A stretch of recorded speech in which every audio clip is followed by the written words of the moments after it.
साथियों नमस्कार, जय हिंद। आज बात करेंगे पंजाब की।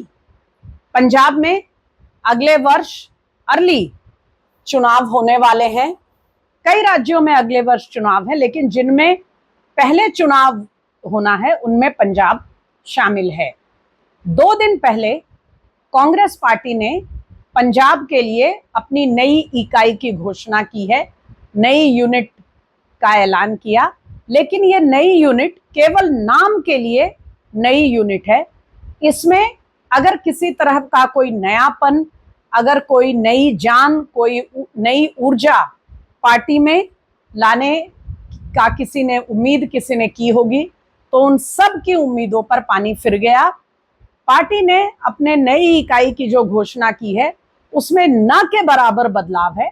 हाँ ठीक है, यहाँ वहां थोड़े बहुत पदाधिकारी बनाए गए हैं, कुछ कमेटियां वगैरह गठित कर दी गई हैं, लेकिन मोटे तौर पे जो प्रमुख नाम होते हैं, जो प्रमुख चेहरे होते हैं, जो पार्टी को नेतृत्व देते हैं, लीड करते हैं, जैसे कि प्रदेश का मुखिया पीसीसी प्रेसिडेंट अमरिंदर सिंह राजा वड़िंग, उनका कोई बदलाव नहीं है। यानी राजा वड़िंग ही प्रदेश कांग्रेस के मुखिया बने हुए हैं अभी भी। इसी तरह से जो सदन में पार्टी के नेता विपक्ष हैं उनका भी कोई बदलाव नहीं है, और जो बड़े बड़े पद हैं वो जैसे थे वही हैं। बहुत सारे कांग्रेस पार्टी के बड़े नेता, समर्थक, कार्यकर्ता इस उम्मीद में बैठे थे कि जिस तरह से पंजाब कांग्रेस में अस्थिरता और प्रदेश की राजनीति में उथल पुथल का दौर है, आम आदमी पार्टी ने एक तरह से काफी डोमिनेट कर रही है वहां की राजनीति को, और भारतीय जनता पार्टी की तरफ से भी कोशिशें हो रही हैं वहां अपने पांव जमाने की। और इस सारे वातावरण में कांग्रेस पार्टी के जो नेता ये सोच रहे थे कि कुछ नई इकाई देर से बनी है तो कुछ ना कुछ इसमें नयापन आएगा, वो सब नाउम्मीद हो गए हैं, निराश हो गए हैं। और एक दिन के अंदर 24 घंटे पूरे होने से पहले ही खुल करके पार्टी के नेता, बड़े बड़े नेता और उनके साथी, उनके समर्थक अपनी नाराजगी, अपनी निराशा को जाहिर कर रहे हैं। सबसे इसमें महत्वपूर्ण जो घटनाक्रम अभी तक हुआ है वो है पूर्व मुख्यमंत्री चरणजीत सिंह चन्नी का।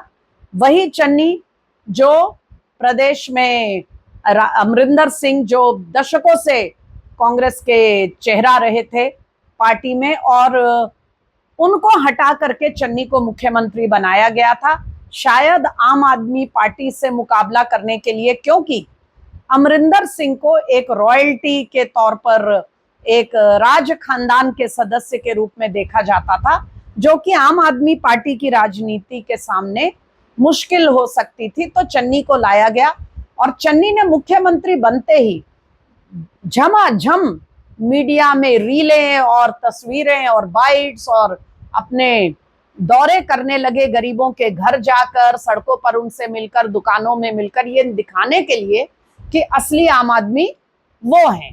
बहरहाल कांग्रेस पार्टी का जो हाल है, चरणजीत सिंह चन्नी को बहुत कम समय मिल पाया, ये रील ज्यादा काम नहीं आ पाए, और तब से चन्नी की बहुत ज्यादा महत्व उनका पार्टी में नहीं रहा है। हालांकि वो पार्टी की राजनीति में प्रदेश में अभी प्रमुख नेताओं में माने जाते हैं।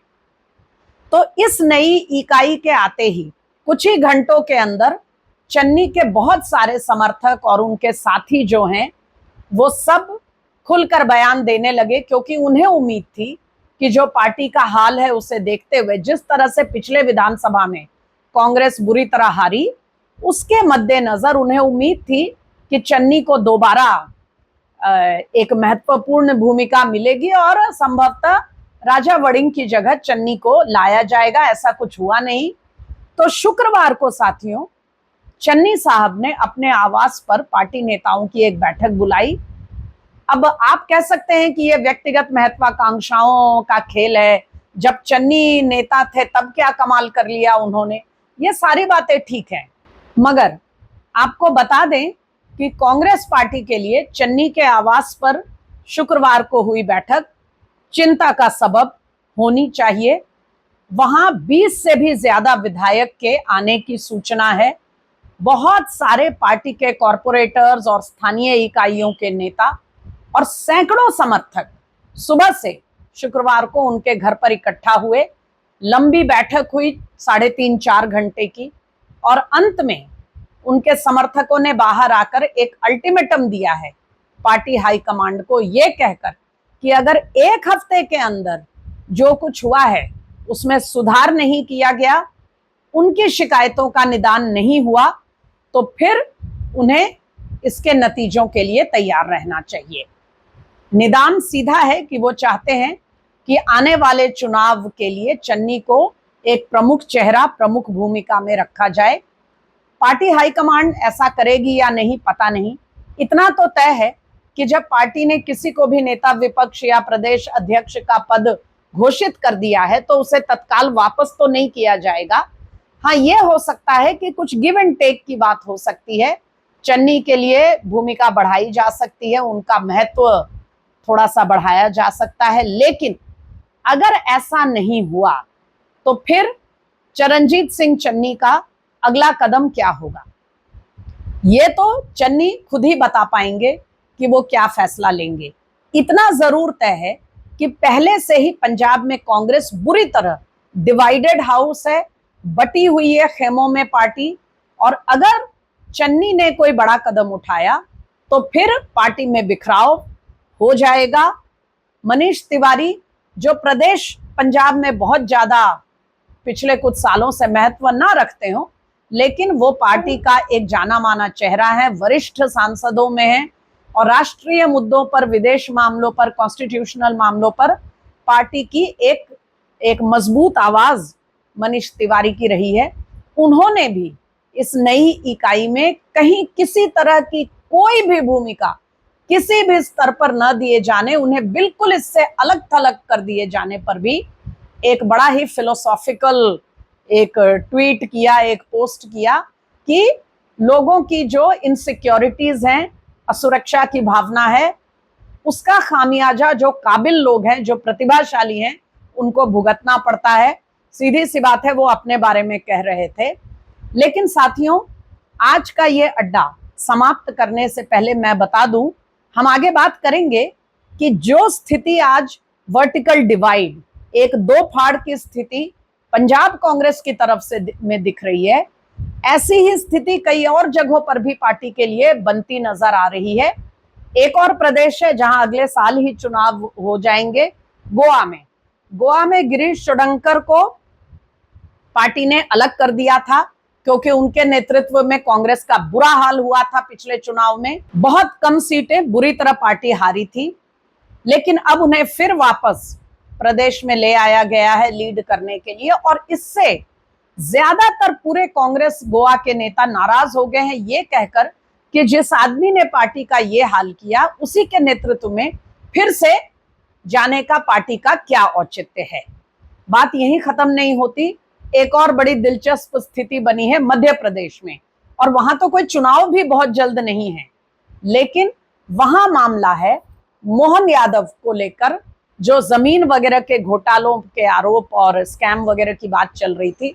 उसमें पार्टी के वरिष्ठतम नेता दिग्विजय सिंह, पूर्व मुख्यमंत्री, उन्होंने अपनी ही पार्टी के खिलाफ सार्वजनिक स्टैंड ले लिया है।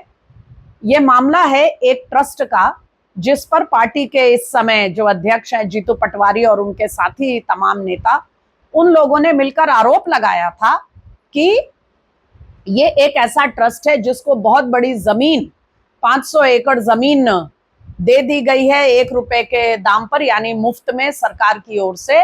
और ये इसलिए किया गया क्योंकि ये ट्रस्ट वो लोग चलाते हैं जो मोहन यादव के परिवार के लोग हैं।